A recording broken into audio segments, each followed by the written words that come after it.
Everyone, ఈ రోజు వీడియోలో చిన్న చిన్న తెలుగు మీనింగ్స్ ఎగ్జాంపుల్స్ సహా ఈజీగా ఇంగ్లీష్లో మాట్లాడి నేర్చుకుందాం. Now let's get into the class. ముందుకు పెట్టు అంటే మూవ్ ఫార్వర్డ్ అంటాం. ఎగ్జాంపుల్, కుర్చీ కొంచెం ముందుకి పెట్టు. Move the chair forward. Move the chair forward. వెనక్కి పెట్టు అంటుంటాం కదా, మూవ్ బ్యాక్. టేబుల్ వెనక్కి పెట్టు. Move the table back. Move the table back. పక్కకి పెట్టు అంటే మూవ్ అసైడ్. అది పక్కకి పెట్టు. Move it aside. Move it aside. దూరంగా ఉండు అంటే స్టే అవే. దానికి దూరంగా ఉండు. Stay away from it. Stay away from it.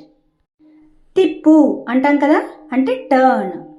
Key తిప్పు అంటే తాళం చెవి తిప్పు అని. Turn the key. Turn the key. బయటికి లాగు అంటే పుల్.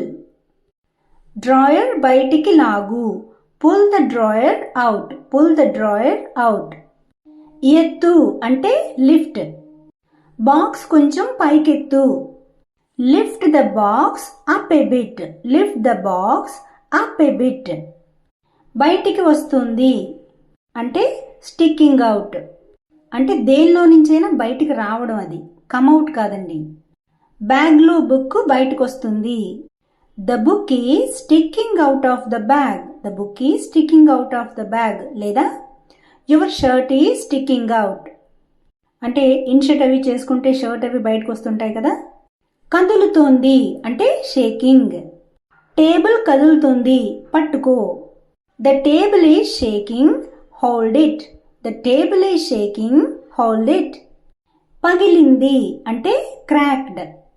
బాటిల్ పగిలింది. The bottle is cracked. ఇక్కడ క్రాక్ అంటే కొంచెం పగలడం అండి, పూర్తిగా పగలడం కాదు. పూర్తిగా పగిలింది అంటే బ్రోకెన్. గ్లాస్ పగిలిపోయింది అంటే the glass is broken. The glass is broken. జారుతుంది అంటే స్లిప్పరీ. నేల జారుతుంది, జాగ్రత్తగా నడు అంటుంటాం కదా. The floor is slippery, walk carefully. The floor is slippery, walk carefully. తడిగా ఉంది అంటే వెట్. నేల తడిగా ఉంది, జాగ్రత్త. The floor is wet, be careful. The floor is wet, be careful.